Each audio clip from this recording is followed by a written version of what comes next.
Hey YouTube, how's it going? This is Tack with Euro.American.Passion. I'm back again with another installation as well as an assembly video. This video is going to be based off of the central machinery from Harbor Freight. It's the 6-inch belt sander with a 9-inch disc. Once again, central machinery, 6-inch belt with a 9-inch disc. Part number is going to be 61750. 61750. This is what the part looks like. It's perfect for those that actually have things that they want to weld, but they need to actually deburr, or they need to clean up the ends for a good weld, or even for folks with that's doing any type of woodwork and they want to actually sand down because the woodwork is not just 100% correct where it's supposed to be. So we're going to actually take a look. I've already opened up the box.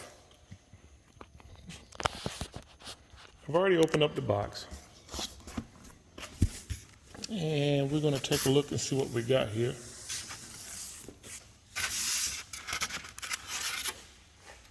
All right, so it looks like the legs, the actual stand, as well as the instructions on the top. All right, so I'm gonna go ahead and get everything together. And once again, this is Tack with Your American Passion. Stand by. All right, I'm back.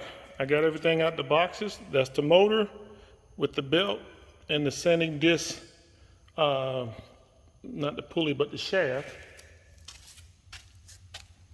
This is also the cover plate for the shaft. This is the belt. It's the tools. There's another shaft with a flat, smooth section.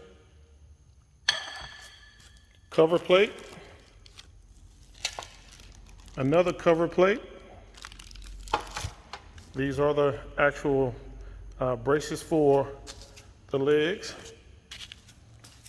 I'll show you what I'm talking about. Instructions. Those are the braces that I was just speaking of. This is the guide. Most people would know what this is. Here's the pulleys. The accessory hardware, screws, nuts, and bolts, and things of that nature. This is the stand for the sanding disc. And that's pretty much it. So, without further ado, don't worry about that. We're going to get to that last. But I'm going to go ahead and set this up and try to see if I can get this thing to set up on the stand where we can actually get it together, and I can work on this with all of this after I get the legs together. All right. Once again, this is Tack with Your American Passion. Stand by. Okay, I'm back. This is the actual base. The only thing that's really left to do on the base is to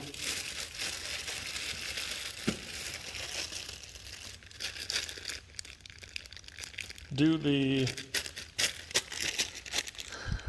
rubber stops that go down here. So I'm going to take those rubber stops, I'm going to do these rubber stops, and then I'm going to turn around and set this on the top.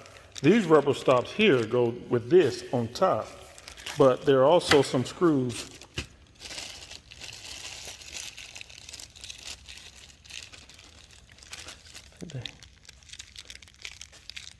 These are the rubber stops for those. All right, I'll be back.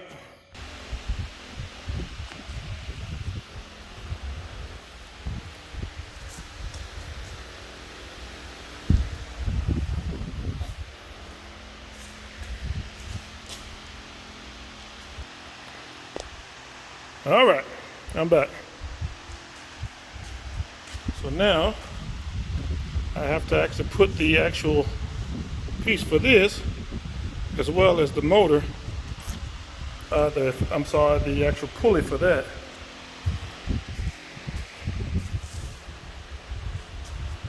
very simple to install if you just follow the instructions. Alrighty, so bear with me. I'll be right back. Okay, I'm back. And this is the finished product. Everything is gone except for the owner's manual. All right, so I will tell you there was a couple of things that gave me a little hiccup. And they were all dealing with the disc. You'll see this, and you'll wonder where this is going. This is where it goes. It's supposed to have a dust cover. I'm just going to put a sock over it.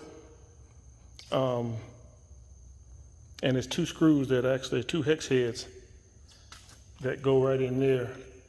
And this is the tool you use for it, so it can slide in. The other thing is, this is a guard to keep big things from shooting back. It's one bolt, and you can kind of go from there. There's a big long rod about this size that goes in. You tighten it up here, and it goes back into the hole. And there's two hex heads that go in there. That same tool that I just showed you.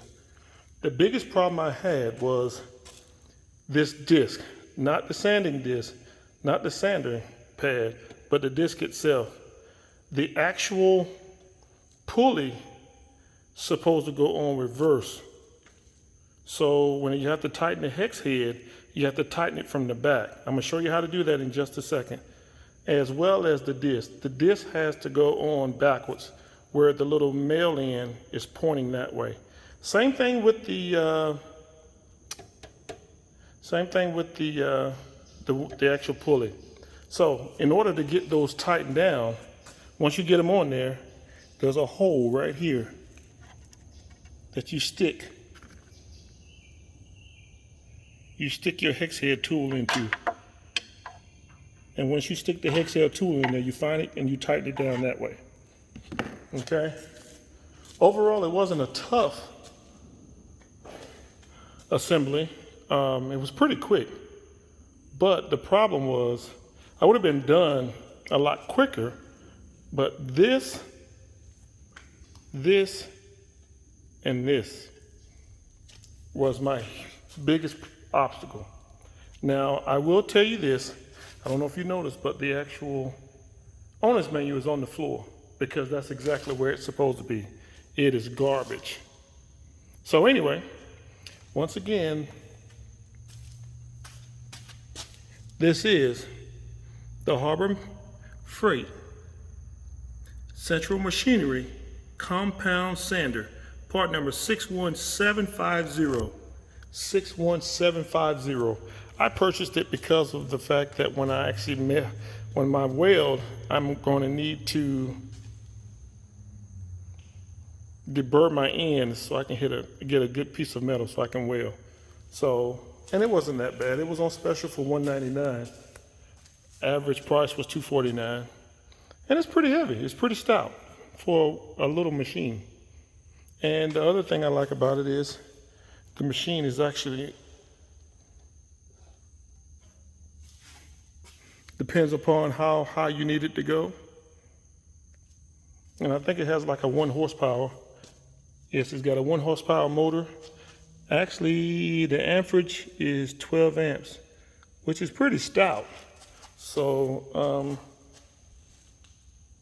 in other words, don't use it with something else unless you have to, unless you have multiple sockets. Don't use it on the same receptacle. So, anyway, this is TAC, Euro.American.Passion. That's another build for you. Once again, it's the actual compound combination sander. The number is, let me look down one more time, 61750, 61750. This is TAC with Euro.American.Passion. Always remember, God bless you. Fight covert, fight COVID. Peace.